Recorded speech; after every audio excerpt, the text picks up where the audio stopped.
Hello, Helen here. Today's card I'm going to be using this ultra new set called Garden Treasures, but really this card can be done with any flower and leaf set as long as it's got an outline stamp, so any set will give you a similar effect. I'm going to be using this purple card. Now unfortunately it's not coming out quite so purple as it actually looks in real life. It's almost like a Cadbury purple colour. It's called Amethyst, and it's actually from an art store, so it's not strictly a card making card, but I love the colour, so I'm going to give it a go. Actually, this is a very simple card to do. I'm just going to be purely using the same coloured card for my card base and the stamping, and I'm just going to do white stamping onto the colour, cut it out, and then put an arrangement onto a card base. So I'm going to just pick out the daisy, the main big flower, and some of the smaller flowers, and the one leaf that's an outline stamp, and I'm going to just stamp a whole lot of those onto this purple card with Versamark ink, and then emboss it with white embossing powder, heat set it, and then I'll go back and cut them all out with the coordinating die set. I'm making sure I dust the card with my embossing buddy powder just to make sure that I don't get any stray white powder when I come to do the embossing powder. Dark colours are notorious for getting everywhere and really showing up, so I'm being rather liberal with that. And then I'm using acrylic block this time, not the Misty, so I'm just going to change the stamp over each time. Sometimes I'm going to stamp a couple of them, some 3 or 4. I'm going to get quite a few done. I'm just not sure how many I'm going to actually use when I come to put the arrangement together, so I'll do a whole lot of surplus and I'll use them for another card.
Now that all the stamping and embossing is finished, I can cut out the individual pieces with the coordinating dies. So I'm just picking random ones on the sheet so that quite a distance away from each other, and I'll run them through my big shot and then carry on until I've cut them all out.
So here they all are.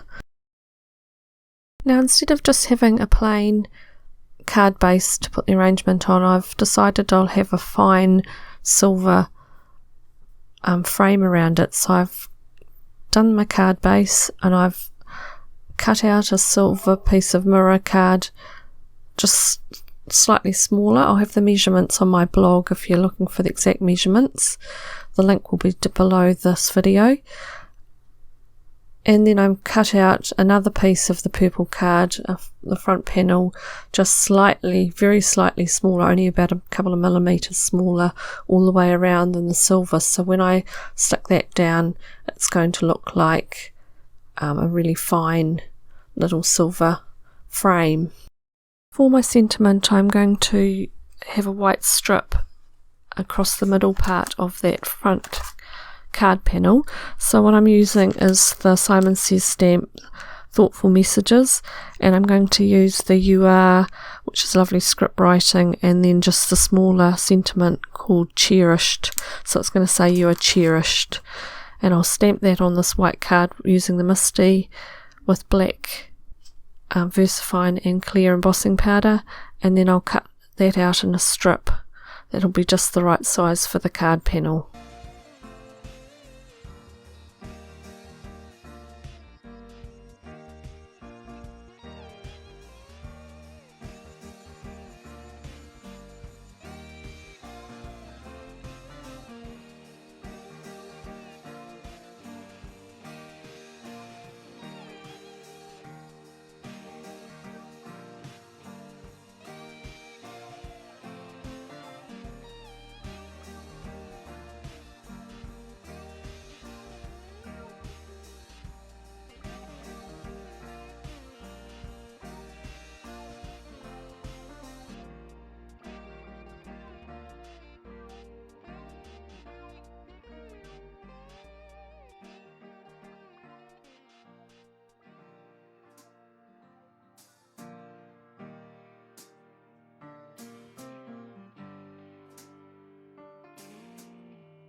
And then I can start playing around with the leaves and flowers until I get an arrangement that I'm happy with.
I'm going to be using this Cooltech clear foam tape instead of a white foam tape because I think it's going to stand out too much against the purple card.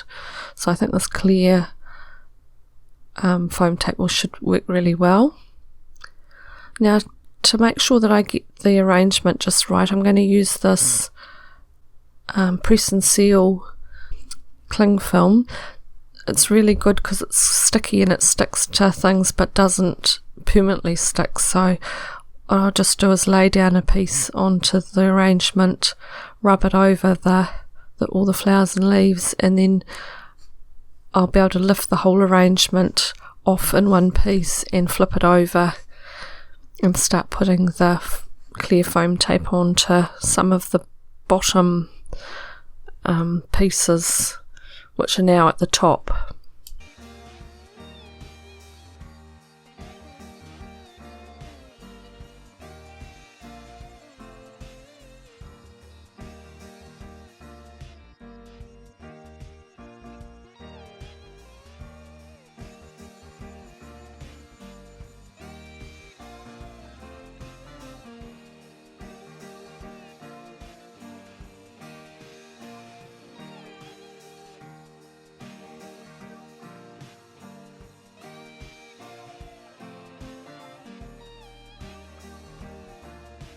And now I can flip over the press and steel with the arrangement and put it on the card where I want it, stick the pieces down that have the foam tape on it, and then lift the rest away and do the next layer. So I'll just keep doing layers until I get to the top.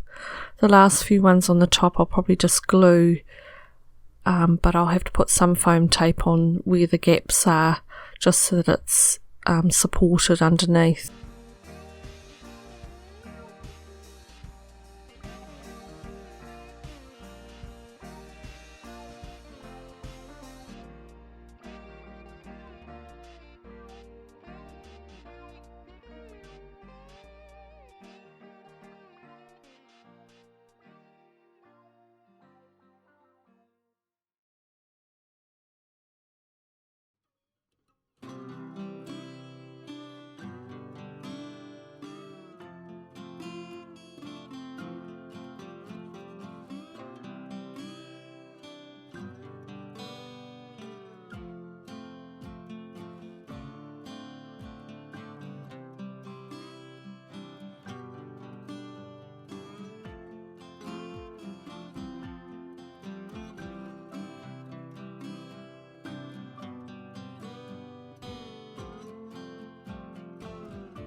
The last thing I'm going to do is put some purple sequins that I have just dotted around the arrangement, some tucked underneath, just poking out, and some more invisible, but just a scattering of them right around the arrangement, and that'll be the card finished.